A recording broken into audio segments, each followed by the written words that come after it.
Ya, dan untuk mengetahui bagaimana situasi terkini pemeriksaan Denny Indrayana di Barreskrim Polri, sudah ada Putu Dia di sana.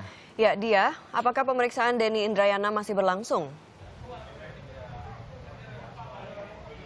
Ya, Sakti dan Alis, hingga saat ini pemeriksaan terhadap mantan Wakil Menteri Hukum dan HAM Denny Indrayana masih berlangsung. Pemeriksaan sudah dilakukan selama kurang lebih 2 jam sejak Denny Indrayana tiba di Barreskrim Mabes Polri pukul 2 siang tadi.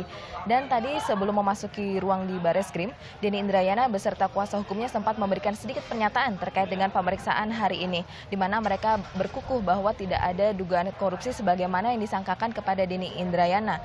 Salah satunya yaitu terkait dengan dana sebanyak 32,09 miliar yang menurut sangkaan di dalam Barreskrim Mabes Polri ini telah diendapkan di 2 vendor, yaitu PT Nusa Inti Arta dan juga PT Feni Indonesia. Berikut pernyataan dari kuasa hukum Denny Indrayana, Heru Widodo, terkait dengan bantahan tersebut. Kemudian kalau dibilang ada menguntungkan orang lain, itu setelah kami pelajari ternyata 2 vendor itu masih rugi gitu.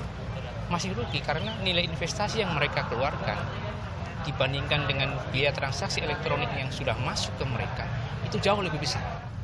Jauh lebih besar daripada nilai investasi yang sudah mereka keluarkan.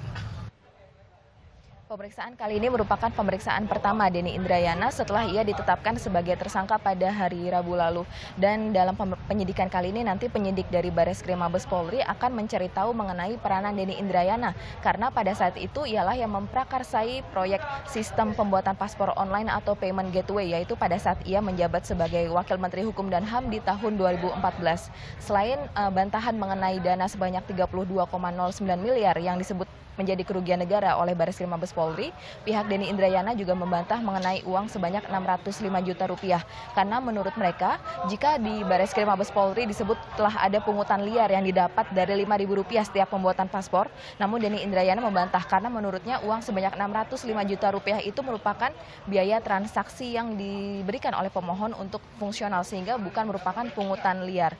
Tadi juga sempat ditemani Denny Indrayana hadir tidak hanya bersama satu orang kuasa hukumnya, melainkan juga ada belasan kuasa hukum lain, serta ada 4 kuasa hukum yang diperbantukan dari Pusat Studi Kajian Hukum di UGM.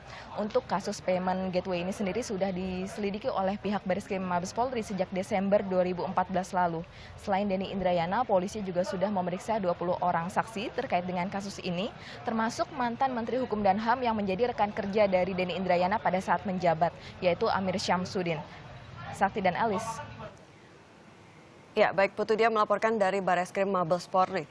Ya, walaupun Denny Indrayana adalah seorang aktivis anti korupsi, namun ia juga tetap harus menjelaskan fakta yang sebenarnya bila memang dia tidak bersalah ya.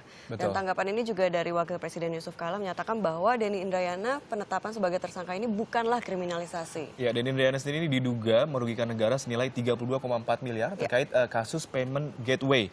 Namun ini menurut laporan BPK soal pembayaran PNBP pada tanggal 31 Desember 2014 ini menyatakan memang ditemukan beberapa persoalan terkait payment gateway. Namun di situ tidak ada kesimpulan yang menyatakan bahwa ada kerugian negara sebesar 32,4 miliar. Ya. Dan ini membuat Denny bersikeras bahwa dia tidak merugikan negara senilai 32,4 miliar ya. Baik, dan kita masih akan terus mengikuti perkembangan dari kasus ini.